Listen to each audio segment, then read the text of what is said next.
We are talking Joker Folie Deux, the sequel to the Todd Phillips 2019 Joker that was nominated for Best Picture, won Joaquin his Oscar, all that fun stuff. As always, when we have a comic book movie, Zach has to start us off. So I think the better way to introduce it would be anytime there's a movie with French in the title, I think I should start off. Oh, I mean, that makes this even better. A comic book movie with French in the title. I mean, Yeah.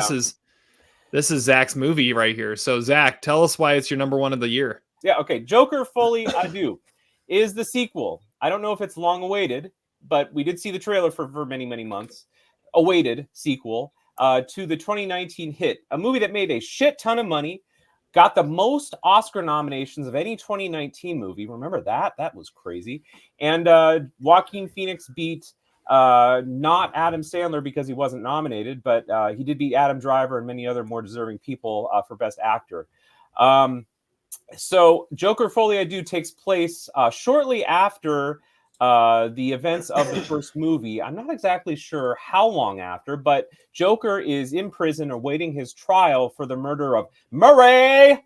I do like that scene in Joker. I do have to say in the last 5 years, I haven't rewatched Joker, but I do like the scene when he's on the show with Robert De Niro. I think if the movie had been that good, I would have liked it a little bit more. I did give the first one thumbs up.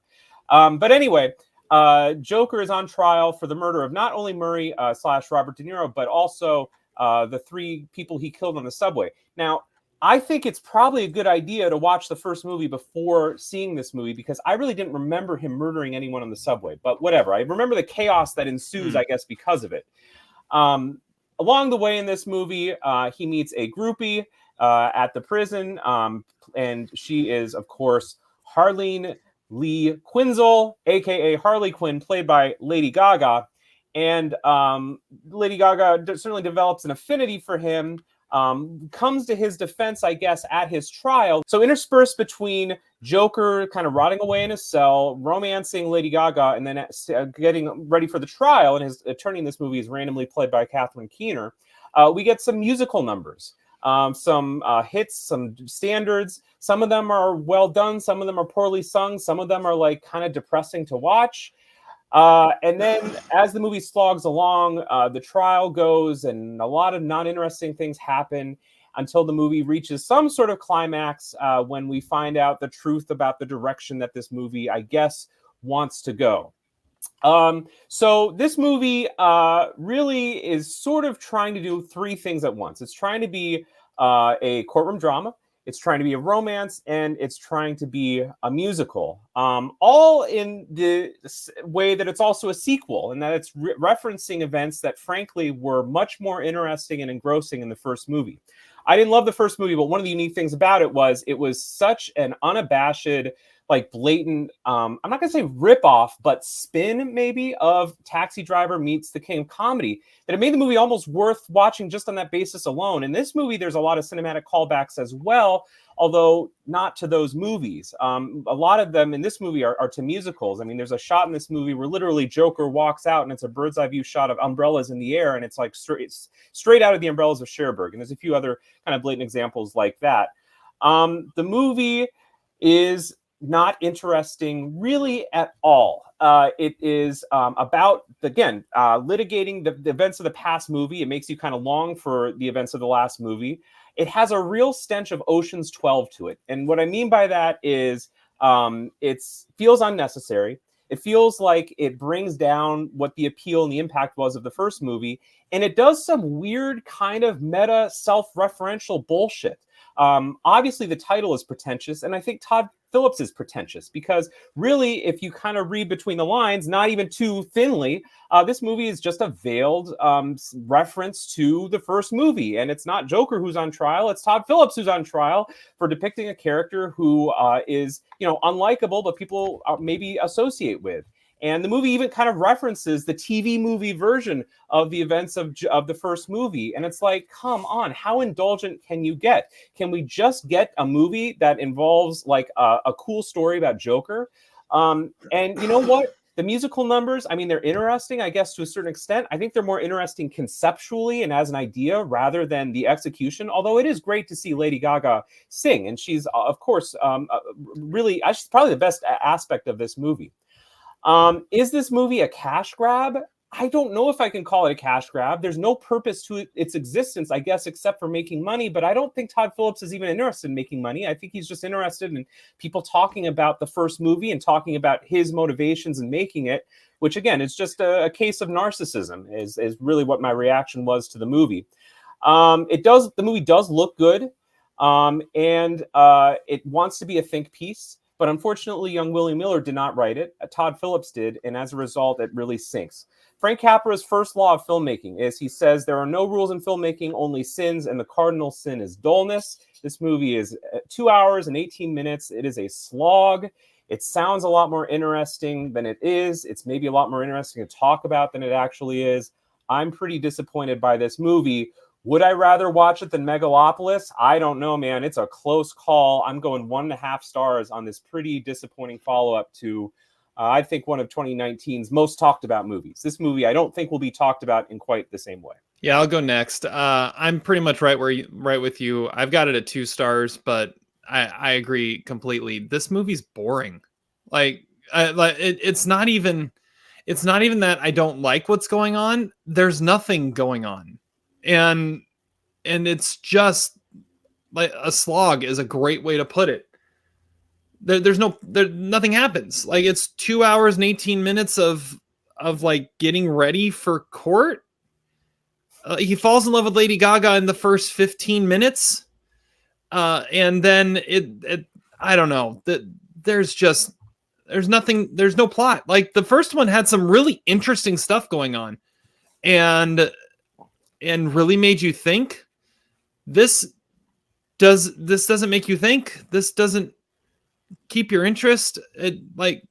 I heard people saying that this was like another controversial take, and it's like, no, to be controversial, you have to have a take. It doesn't have anything. It's just boring. I don't even know why I'm giving it 2 stars. Maybe you know what? Screw it. I'm joining you at 1.5. I don't know why this was a pointless movie. Why does this movie exist? I don't know, but apparently it does.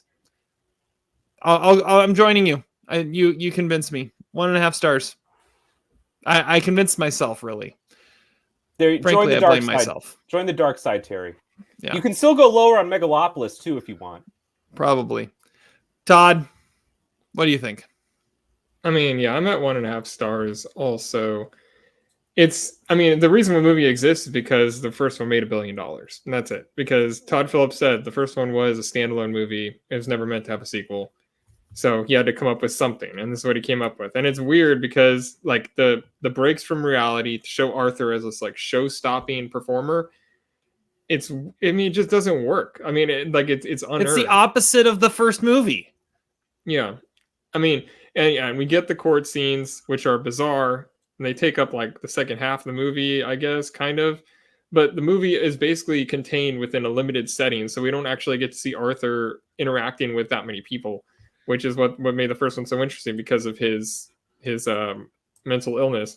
And the movie starts out with a really weird tone, like, because they treat Arthur so differently. He's basically a different character, and I get that that's kind of the point, but it makes a less compelling character, less compelling narrative. Like, it's a betrayal almost to the 2019 Joker.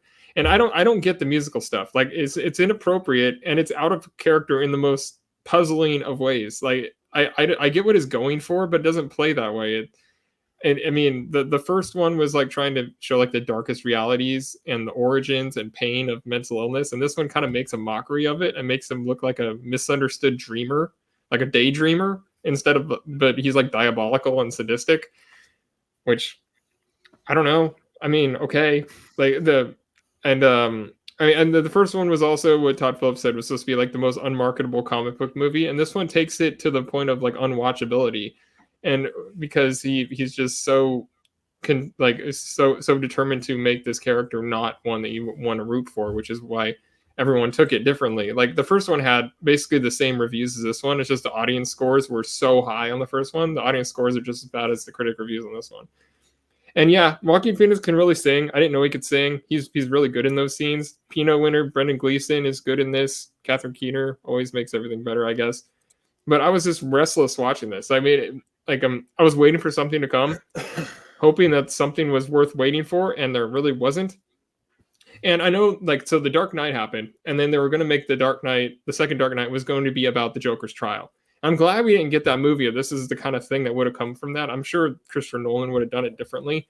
But I now see what that looks like, and it doesn't look good. But this is like a really dreary, confusing 140 minutes of a movie, and it's too simplistic trying to explain things. I really did like Lee Hill. His one scene on the stand was heartbreaking. Like he is the true highlight of the movie. He comes in for one scene and walks out, and I was just like, okay. I would have watched more if we had more things like that happening, and less just him falling in love with an arsonist. But I don't know. I like the performances, I like the visuals and everything, but which makes it not a complete abject disaster. So yes, I'm still at 1.5 stars, but the overall experience of it is actually worse than that.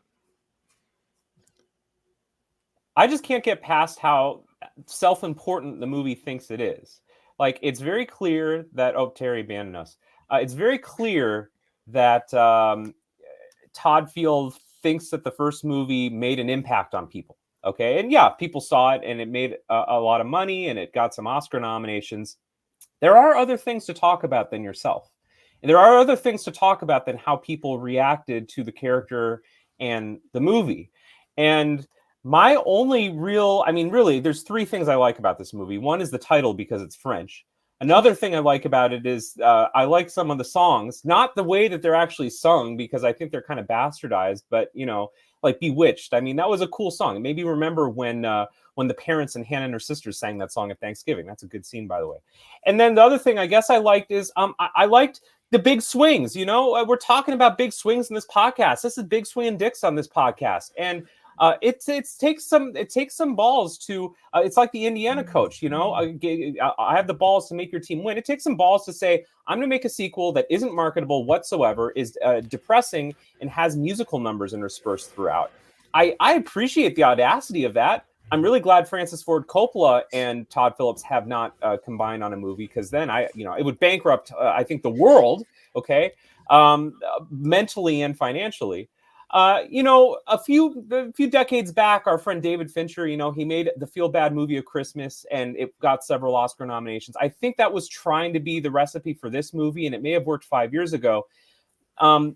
Todd, I hear what you're saying. Some of the scenes on the stand, what it reminded me of was like the last episode of Seinfeld, which is the worst episode of Seinfeld, and you got all the characters in the trial, and it's just like, why are we having a trial about characters when we could just go back on Netflix and watch the episodes now? Like, if you're going to recall what a great movie the first one was, why we should just go back and watch it. I get that there was, I guess, a financial motivation to make this movie. And I like that Todd Phillips, I guess, said, screw you, I'm not going to do, a 90. But here's the thing.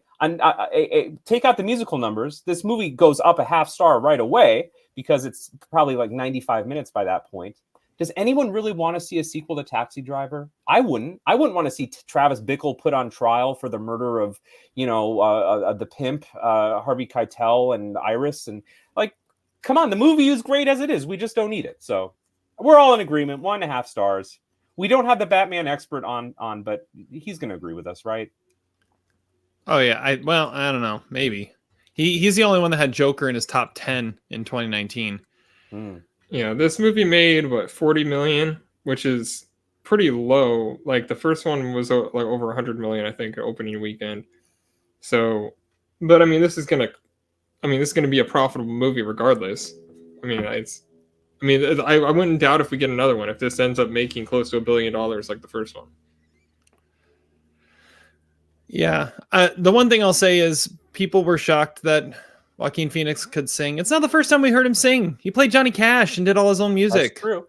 And when he was doing the I'm Not Here shit, he said that he was going to become a rapper and a hip-hop musician, I believe. Or maybe hip-hop dancer. I know, but this is him actually singing. This is not him. It's not him doing a Johnny Cash. There's a difference between singing and doing an impersonation of a singer. But yeah, I mean that's true. We have heard him sing before. All right. Well, 1.5 stars across the board for Joker Folie It might be Adu. a first. Would you guys watch if you had to watch one of these movies again, would you watch this one or Megalopolis? Megalopolis. And Megalopolis. yeah, I agree. For sure. Which makes me rethink Megalopolis a little bit. I mean, I gave it 0 stars last week, but there's pretty much no question that I would rather watch Megalopolis, which is about the same length, but is far more interesting. Your review of Megalopolis is not a 0-star review. No, it's probably not. It's certainly not after I've heard you give Folie that Adu. review to 2 stars before. I think Folie Adu, the real MVP of the movie is Francis Ford Coppola. I think it actually makes Megalopolis a more interesting and compelling movie because I would absolutely rather watch Megalopolis again if I had to over this movie. Because there's something going on. Like this movie is stuck in a prison waiting for a trial, and the trial isn't even that interesting. Yeah, Megalopolis is a disaster, but at least it's interesting. This isn't interesting. Right. This is a waste of time. Yeah. All right. So thrice 1.5 stars. It's in theaters. Don't see it. Like it's not gonna matter. Very watch rarely. I like usually like if any of this sounds like your thing, I mean go for it. No, just don't see it. It's not it is a waste of 2.5 hours by the time you get the It's much more you get worth the seeing than popcorn, you get Quantumania was. and yeah, it's borderline. Borderline. Yeah. It's a good call. Anyways, let's move on.